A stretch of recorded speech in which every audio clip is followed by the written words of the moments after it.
Viriato y la guerra de Numancia. El alzamiento de celtíberos y lusitanos, provocado por la falta de tierras que condenaba a estos pueblos al hambre, se produjo entre 155 y 133 a.C. Esta rebelión tuvo dos características reseñables: la planificación basada en maniobras campales y la coordinación de algunas acciones en campo abierto. A esta guerra de resistencia contra los romanos se incorporaron otras tribus del área celtíbera como los vacceos, arébacos y numantinos. Sitiada Numancia, Roma tuvo que emplearse a fondo con sus legiones consulares contra unos pueblos que se defendieron con valor admirable.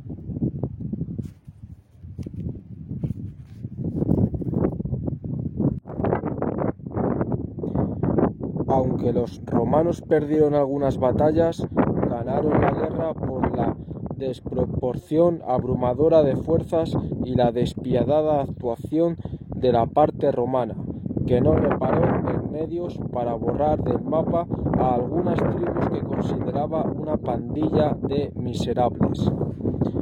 De acuerdo con el historiador militar José Almirante, cada legión romana en tiempos de la insurrección celtíbera contaba con 4.800 soldados de a pie y 300 caballos, y se dividía en 30 unidades de maniobra, manípulos.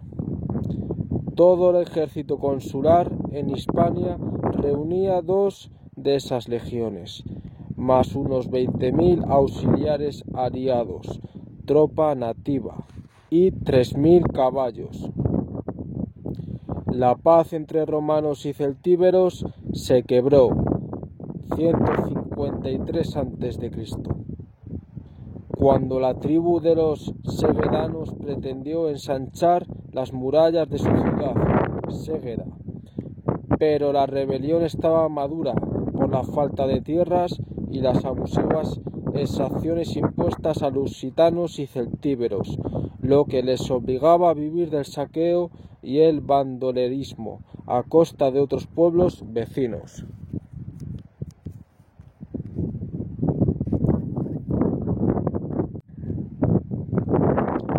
Cuando el primer asedio romano de Numancia fracasó, el cónsul Nobilior fue revelado por Claudio Marcelo, que negoció con los sublevados una paz tolerable, pero el Senado romano rechazó refrendarla.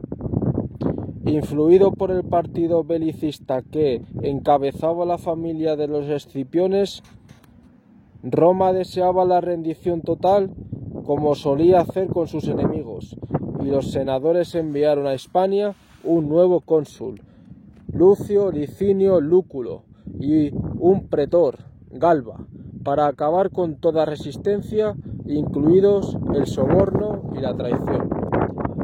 Lúculo y Galba atacaron Lusitania desde Extremadura y el Algarve, sembrando el terror y recurriendo al engaño.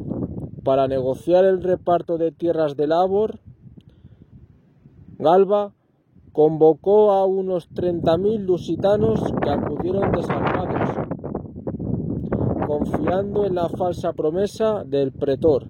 Casi 10.000 fueron entonces masacrados a traición, y entre los pocos que escaparon a la matanza estaba un joven llamado Viriato, que mantuvo en jaque a los ejércitos romanos durante casi una década y se convirtió en leyenda, un prototipo de heroísmo del soldado peninsular que ha perdurado a través del tiempo y la historia de España.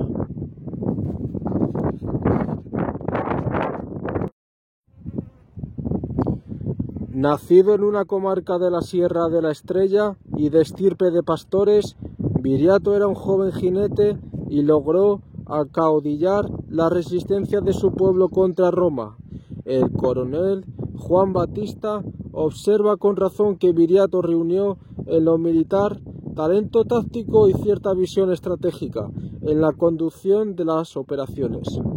De no ser así, ni los historiadores clásicos ni los generales romanos habrían conservado su memoria.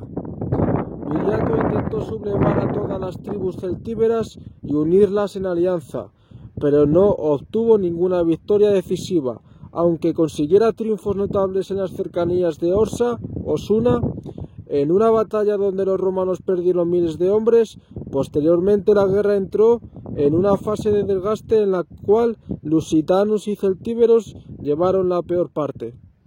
Durante 7 años, los ejércitos lusitanos se convirtieron en el terror de Roma, señala el historiador militar Montenegro Duque, con su guerra de guerrillas que aprovechaba al máximo el terreno y hacía inútil la fuerza ordenada de las legiones.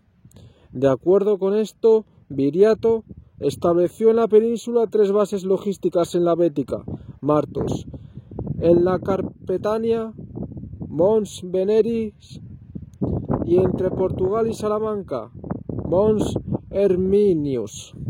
Consciente de la imposibilidad de derrotar por completo a Roma, su plan último era alcanzar un pacto honorable con los romanos que incluyera la cesión de tierras cultivables.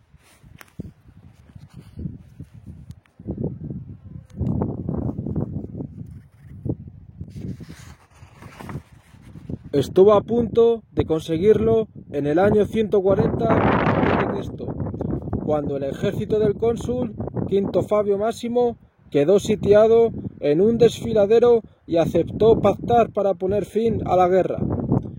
El Senado fingió ceder, pero la autoridad romana ya había dado orden secreta de deshacerse de Viriato como fuera, porque suponía una humillación para Roma y ponía en peligro su dominio de la rica región bética. Con la llegada del nuevo cónsul Cepión y el pretor Pompilio, los romanos emprendieron una ofensiva general contra los lusitanos. Viriato y sus tropas tuvieron que refugiarse en el reducto de Mons Veneris. Muchos de sus seguidores estaban ya agotados y desalentados tras una guerra interminable que parecía infructuosa, y el cónsul Cepión aprovechó el momento para sobornar a 3 emisarios que asesinaron a Viriato mientras dormía. Los romanos ni siquiera se dignaron pagarles la recompensa. Roma no paga a traidores, fue la frase que quedó para la posteridad como ejemplo de que la traición no merece retribución alguna. El historiador y periodista decimonónico Modesto Lafuente dice que Viriato era ese tipo de guerrero sin escuela en que tan fecundo ha sido siempre el suelo español, que de pastores o bandidos llegan a hacerse prácticos y consumados generales.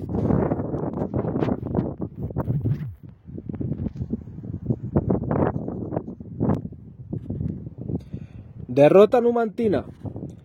Los restos de Viriato, siguiendo la tradición celtíbera, fueron incinerados en la pira funeraria con solemne ceremonial, y en paralelo a estos hechos se inició en el año 143 a.C. la guerra de Numancia, cuando el recuerdo del caudillo lusitano incitó a las tribus celtibéricas a una nueva revuelta. La ofensiva del ejército romano en esta ocasión incluía arrasar los territorios de las tribus de Vacios y Arébacos, aliadas de Numancia, para cortar el habituallamiento a la ciudad numantina. La mayoría de estos ataques se producían sin mediar provocación alguna, por iniciativa del propio cónsul de turno, ávido de aumentar su gloria y su fortuna. Como dice el historiador Apiano sobre la expedición del cónsul Lucio Licinio Lúculo contra los Vacios en 151 a.C. Al iniciarse la ofensiva final romana sobre Celtiberia, año 153 a.C., celtíberos y romanos se acusaron mutuamente de incumplir los pactos que Tiberio Sempronio Graco había conseguido cuando fue gobernador de Hispania Citerior. Dichos acuerdos obligaban a los celtíberos a suministrar tropas auxiliares al ejército romano. Además, no podían reforzar la defensa de sus ciudades ni edificar otras nuevas y debían aportar pecunio y otros bienes a la autoridad romana, lo que dejaba a los vencidos sin recursos y en la miseria. Dice Apiano: marchó contra los vacios, pueblo celtíbero vecino de los arébacos, aunque el Senado no le había dado esta orden. Atravesando el río llamado Tajo, llegó a la ciudad de Coca, junto a la cual acampó. Sus habitantes le preguntaron la causa de su presencia y por qué hacía la guerra. Él le contestó que venía en auxilio de los carpetanos que habían sido atacados por los vacios. Al día siguiente, los ancianos se presentaron a Lúculo con coronas y ramos, y le preguntaron qué podían hacer para conseguir la paz. Le respondió que debían entregar rehenes, 100 talentos de plata, que su caballería debía unirse a la de los romanos y que admitieran en su ciudad una guarnición.